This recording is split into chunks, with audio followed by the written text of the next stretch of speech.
les biens de l'État. Je dis que c'est un acte de développement. Donc, ça veut dire que chacun, où qu'il se trouve, doit se débarrasser de ses vieux habits de malgouvernance pour prendre vraiment de nouveaux habits. Il faut naître de nouveau pour que nous puissions régler cette question de pauvreté aujourd'hui. On méprise la liberté publique. Non. Le problème de liberté publique, qu'est-ce que vous y mettez? La liberté publique, ça veut dire l'anarchie et le désordre? Non, monsieur le Président. L'anarchie et le désordre, si c'est l'anarchie et le désordre, je lutterai contre.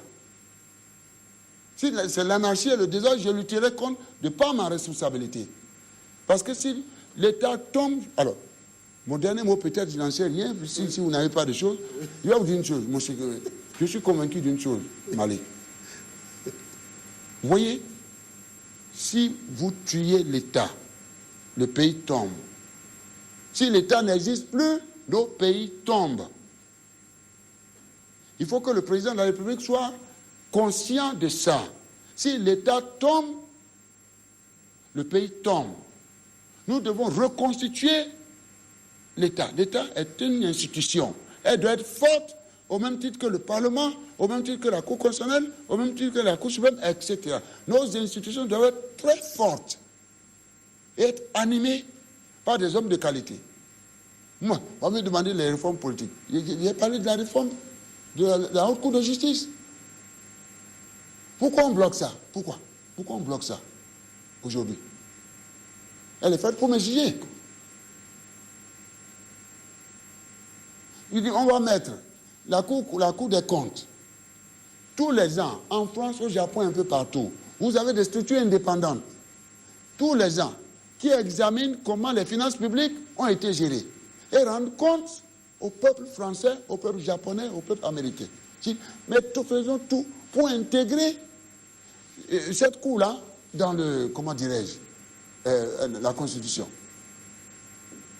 Je ne comprends pas pourquoi on refuse. La Sénat.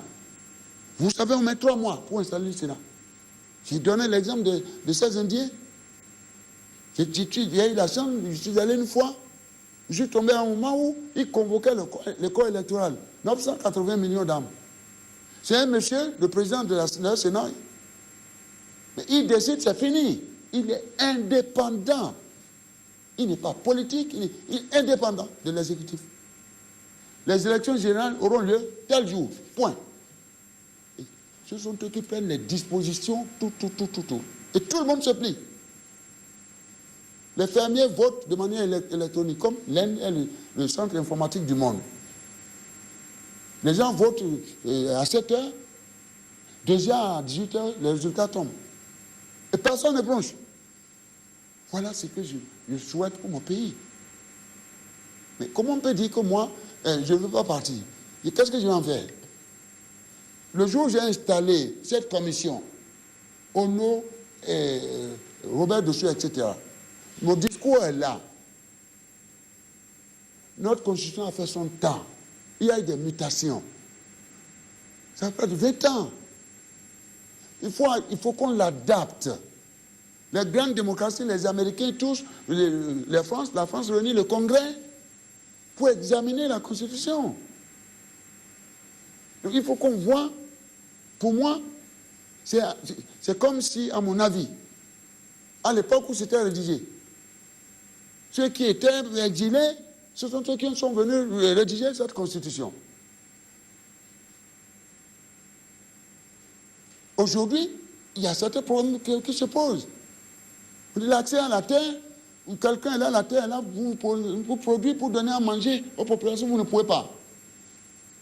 Donc vous dites, celui qui se présente à vous, vous devez l'indemniser. Vous devez l'indemniser. Nous mettons trop l'accent, à mon avis. La question économique est absente dans les considérations économiques sont absentes dans notre Constitution.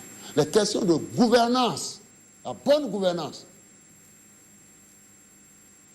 sont absentes aujourd'hui dans cette affaire. Quand on dit, quelqu'un qui commet un crime économique, il ne peut pas accéder à, comment dirais-je, à une institution. Quoi de plus normal? Donc, nous avons Les prescriptions économiques, il n'y a pas de prescription économique. Les gens refusent.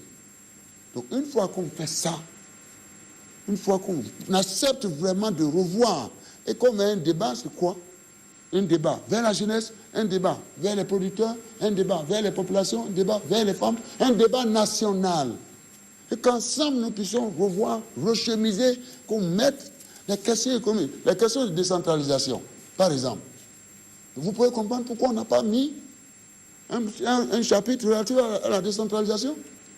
Parce que lorsqu'on parle de mondialisation, on voit qui?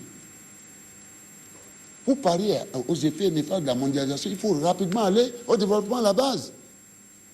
Il faut donner le pouvoir aux populations à la base, nos communautés à la base. Pourquoi cette constitution-là, il faut l'améliorer?